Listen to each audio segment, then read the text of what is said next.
Hey everyone, welcome to another video review. This is the Figma Laplus Darkness, of HoloX, of HoloLive. You can see her there in front of her box. We'll go ahead and put it off to the side real quick. And yes, you see right there, a nice purple box. You got Laplus right there, her name, Laplus, and Laplus Darkness is number 619, HoloLive production. And yeah, there's the window, of course, and cover corporate.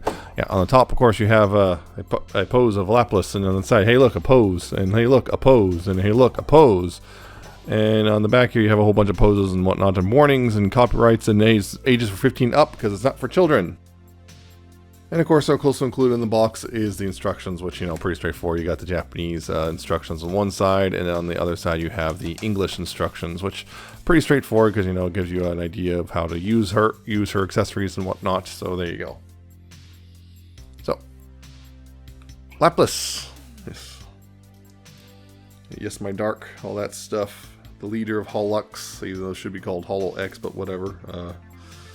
That's their prerogative. But yeah, getting in close a little bit. Just gonna adjust this a little bit. There we go. Getting in close. You can see, yep, nice details right there. You got horse, kind of the very light whitish, kind of a white hair with a shade of, I guess, slightly purplish tint. You got the little purple stripe there. You got a big old black and purple horns, yellow eyes right there. The default face is kind of a, just kind of, face. Their collar right there with the little purple on it. Yellow tie thing, the nice little silver bits of detail, the buttons and whatnot on the jacket, and the little ring, and yeah, the little belt right there. Again, the shackles right there with the purple. The kind of undone belt. There's a little bit of design detailing in the bottom of the coat. You got, one, I guess, stocking, purple, bare leg, and the shackles again, the little purplish feet, little purple, lighter purple soles at the bottom. And of course, long hair and everything on the back. Yeah, you have the long hair and everything, and getting that out of the rail real quick. You can pretty much just see kind of, again, more detailing. Again, the belt and whatnot. Almost looking a little spine looking thing right there. And a little bit of a little stripe thing on her sleeve as well. So there you go. Plus, of course, you can see the stand that she's on. Yeah, pretty standard Figma stand. So you got the hinges and rotation and all that stuff all throughout. So yeah, there you go. Pretty good looking sculpt overall, I would say. The thing is, let's see, what was it? I think I knocked her over once, and now her pose got all whacked, so been trying to fix that for a bit. Yeah, because I think her legs are too far back or something. Yeah. Anyway, yeah. So you got an interesting degree of posability, that's for sure. Let's see, how do I talk about this? Yeah, there's some other things I'll have to talk about with other accessories, because you can see, you can't really see her hands. Her head is on a ball joint thing. You got left and right, you got up and down, you got the waggles, you got the hair here. You can see that's very long hair, but it's also those on like dual ball joints. So you can make them way out. You can twist them a little bit, all that stuff. Yeah, it's like a swivel and it's like no, I think it was a null ball joint, but it's like a swivel and a swivel. Yeah, it's helpful for getting, because the stand has to go up in between, between right in there, because otherwise she wouldn't be able to get on the stand there. So yeah, it's her posability is kind of weird just because of that hair is so massive. It kind of gets a little bit in the way if you have her on the stand, which you'll probably need to because the hair is so massive. The collar can wiggle a little bit, but I wouldn't recommend doing too much with that. Of course, the arms can go outward and whatnot. They can go forward and back. They can go a little. They're kind of go all over in the socket. They have that whole thing, including forward and back there. And yeah. Rotation there as well. You got a hinge right here, which lets her go that far, and you can see again nothing really inside nothing really there, just a purple. The shackle bits can rotate as well, and so there's also a rotation joint right here. So if you have so you can rotate and adjust those as necessary. So you can have her like this, and it looks like it's hanging off her hand, which would be more natural. That's good. You got that if you want.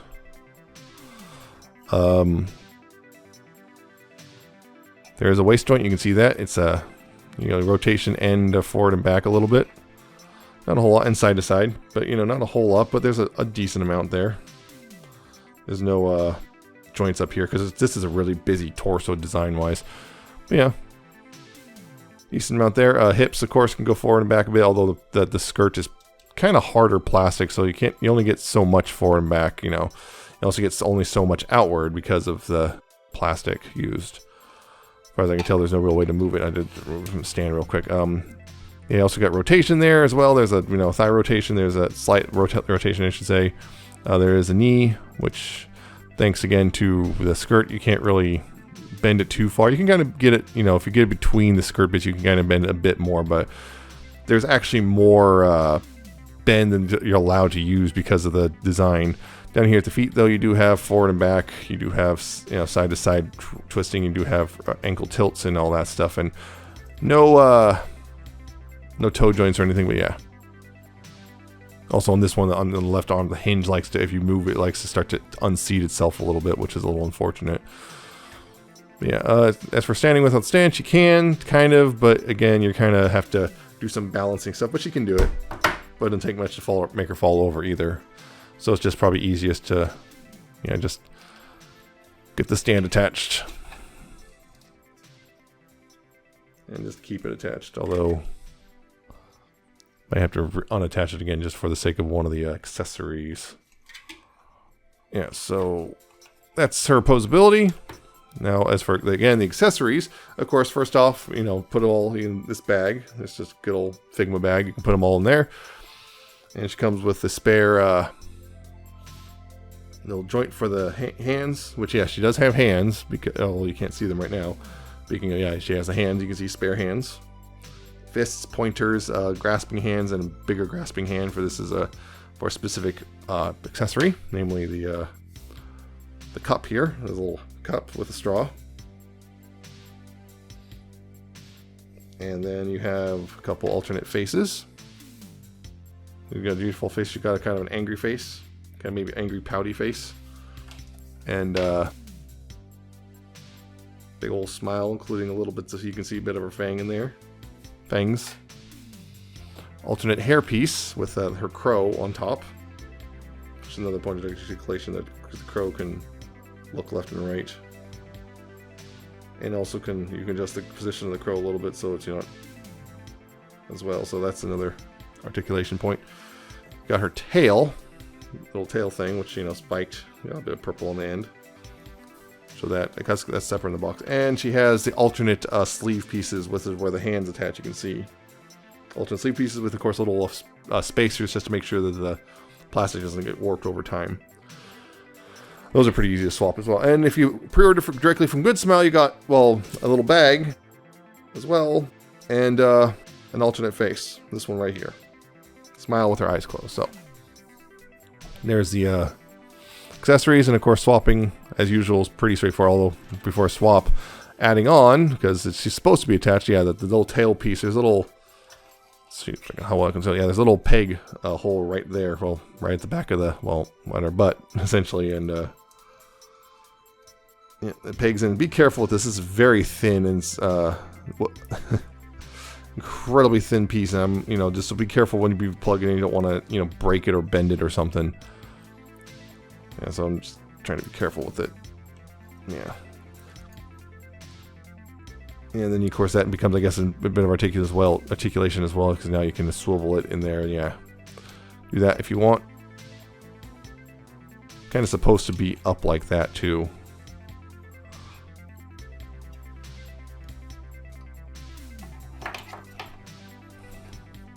Get this peg back on. There we go. And there we go.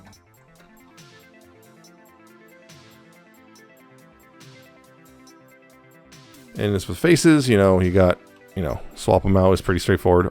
Just pull the hair off, front of the hair, as per usual with usually Figmas. Pull the front of the hair off. This is being stubborn. There we go. And then pull the face off. Mindful of the color.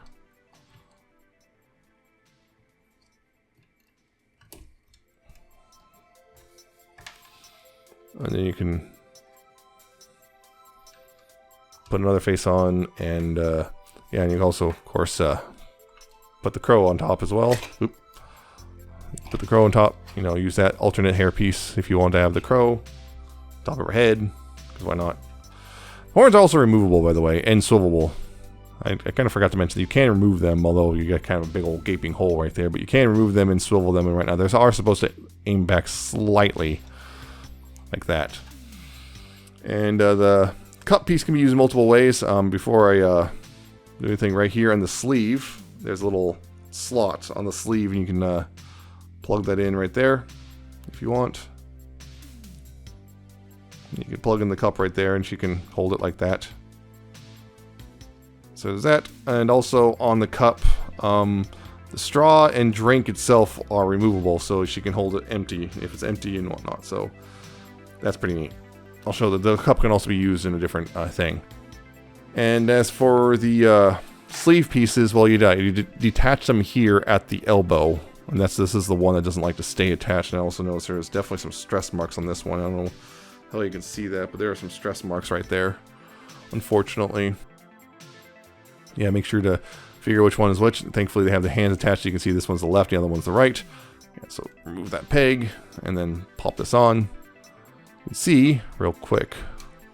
You can see that the this alternate sleeve is a bit shorter.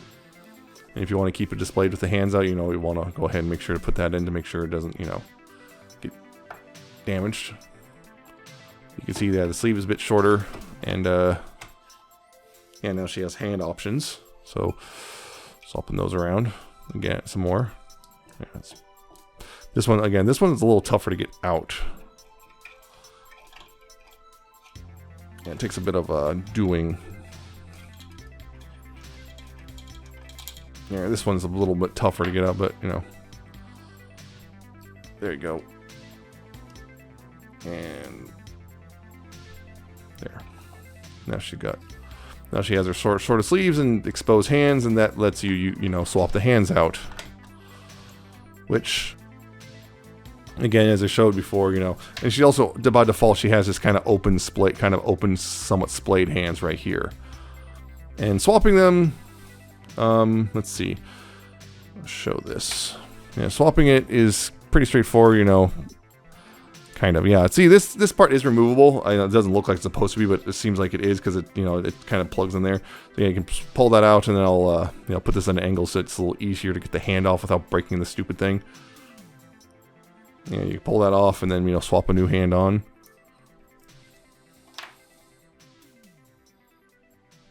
Pop that on, and now you just make sure this is kind of keyed a specific way, and you gotta line that up so it pops back in correctly. Yeah.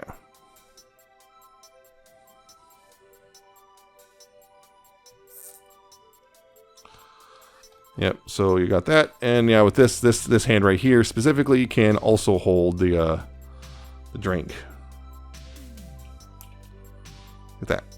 Although right here she's one of the spilling it. But yeah, it can hold the drink cup as well. There's kind of a special notch right there and everything for it. Although got the hand at a weird angle on the hinged bit, so it's not sitting nicely.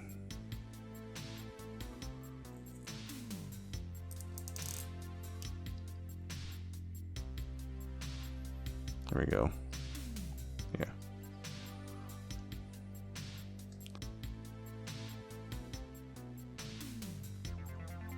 Yeah, she can hold the cup. And there you go.